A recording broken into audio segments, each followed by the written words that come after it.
Hey, what's up, everyone? Hi, everyone. Today's episode, we have Jeffrey's brother, Jared Barr, and we're super stoked just to have him. This is a pre-recorded episode as well, and hope you enjoy it. Hello, folks. I'm Jared Barr, the creator of Fade Out Games and the YouTube channel, or former YouTube channel, KH Ace. Jared, it's awesome to have you here. Most of you don't know, but Jared's YouTube channel went off for a good amount of years, and it actually reached over 1 million views. Mm-hmm. So that's pretty cool. We've known each other for a while. A good friend. We met at church, and so Jared, question for the viewers: what was the process behind Cosmos Connections, and what is the meaning behind the name Cosmos Connections? Well, initially, my YouTube channel was just created in that I wanted to talk about games and things that I enjoy and things that I want to talk about with other people. Now, over time, my channel has definitely slowed down in production from maybe a video every 2 weeks to a video a month, then a video to every 3 months, then a video to every 9 months, and now there are pretty much no videos that have me doing reviews anymore. Initially, that was just because I had the need, or I felt the need, to make every game I play into a video, and that really burned me out because I would have to think about the game, like overanalyzing it, thinking about the narrative and stuff, because I like making really long form videos. Most people do about 10 to 15 minutes. I can go into an hour about a single game depending on what it is, and that's just because I enjoy talking about game design and understanding why the developers did this or that, and why the game turned out the way that it is. But that really does take a lot out of you, and it just burned me out altogether, and I wanted to look into creating something else.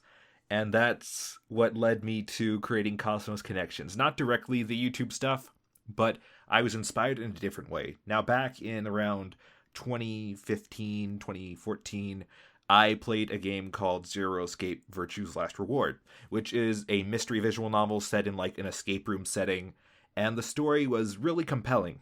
And by the end of it, it has this twist that I've never seen done in a game before. It was something that could only work as a visual novel.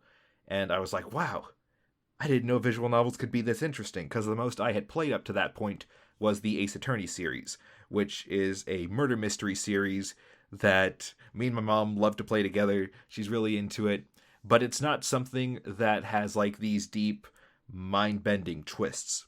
So when I played Virtue's Last Reward for the first time, I was like, man, I'd really like to make a game like that, something that could only work as a game. Like, that blew my mind as like some 15-year-old.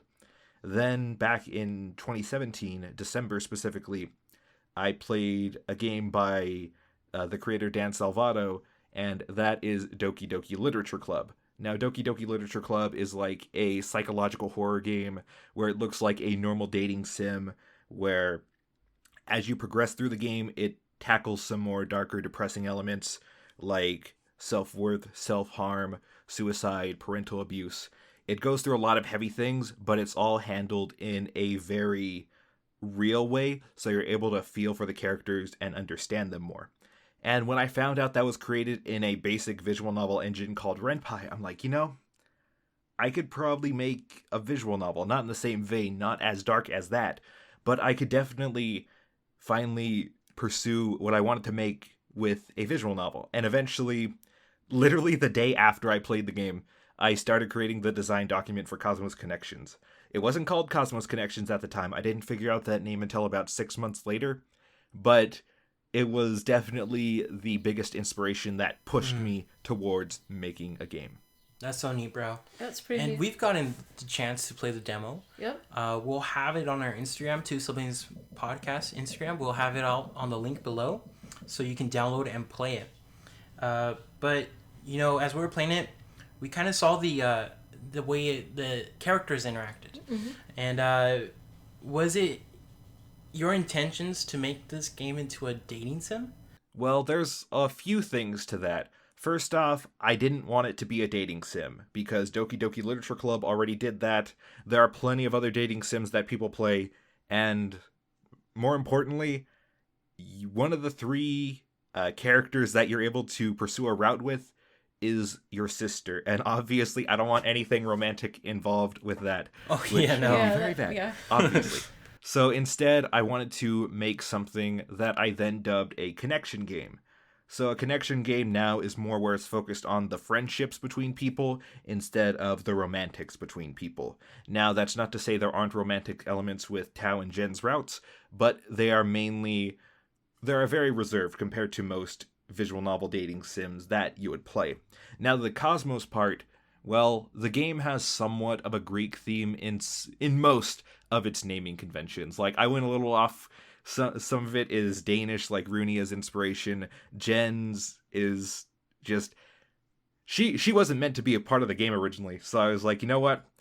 I just want a name that sounds nice. I think Genevieve Sheeta would be a nice name. So I gave her that. She is the only character whose name has no meaning, but that's also because her as a character is meant to feel very out of place between the rest of the cast. But everything else, well, a lot of other things in the game do have a Greek meaning, like Tau Theta, obviously, life and death, Theta games, the same thing, life death games. Uh, Nona May. Nona, it was originally supposed to be Nona Hay, but Hay didn't roll off the tongue, even though it was the Greek word for enlightened. But then I was like, what do I name the town then? So I was like, what's the Greek name for world? And it was Cosmos. And I'm like, that sounds really nice. And eventually I sat on it. Maybe it was like a month. I didn't even realize what I was still calling it. It was originally just called Uplink Game, because Uplink Alithia is the game you play inside it. And I'm like, that's not going to stick. So what could it be? Well, the name of the town is Cosmos, and you're connecting with the people in Cosmos. It's a connection game, so boom, Cosmos Connections. Bro, that's brilliant. Yeah, that's pretty neat. So Jared, what were the contributions behind this game? Did you have a team? Well, initially, I wrote the game for 6 months. I didn't want a team until the game was first written. So after I wrote the game, I considered, now, who could I have on this team? So I found a hobbyist artist and a hobbyist musician, and they both agreed to do the work initially. And then I found another hobbyist artist for Uplink Alithia, and one of my online mutuals had a musician for their game, and I asked them to be the composer for Uplink Alithia as well. The first two were for Cosmos Connections, the other two were for Uplink Alithia. That was the initial team. So, over time, I realized that the two hobbyists I hired for Cosmos Connections were not actually dedicated to the game. It was a very on-the-spot hire, in that I liked their work, but I didn't know anything about them. So I didn't know their work ethic, how they handle situations, things like that. So over time, eventually, it just things fell through.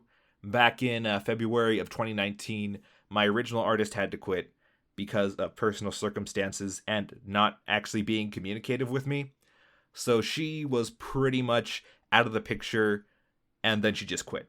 Then my composer did not do work on any song for 9 months and was like, hey, I lost all the files, probably best finding someone else. So I was out of a musician and I was out of an artist. That's when I turned to Twitter and I was like, hey, this artist has left me.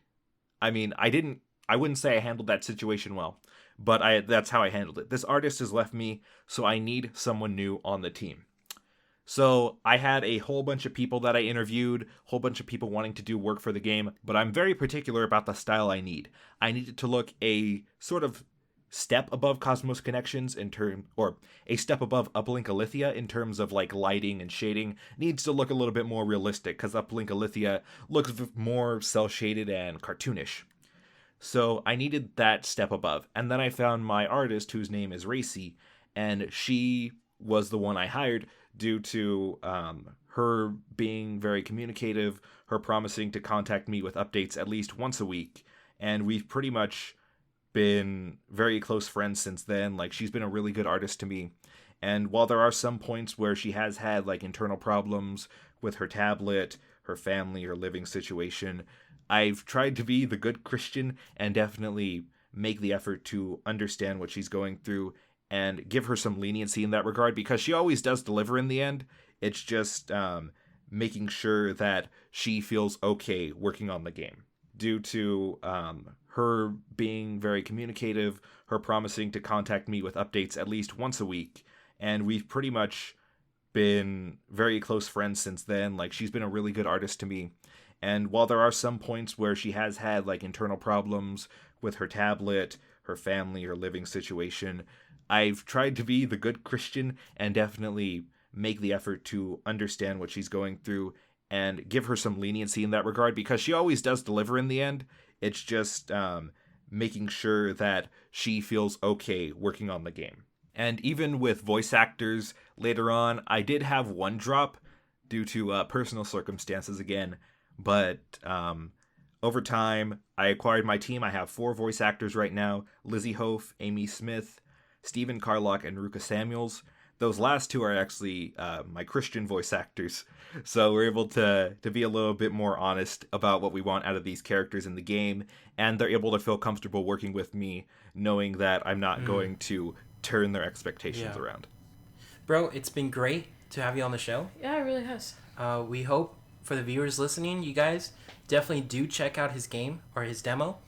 It will be on our Instagram, so it will be on our link below, and you guys can definitely download that if you're listening through a PC, through a mobile device. Check it out. You guys are really gonna enjoy it. All right, guys.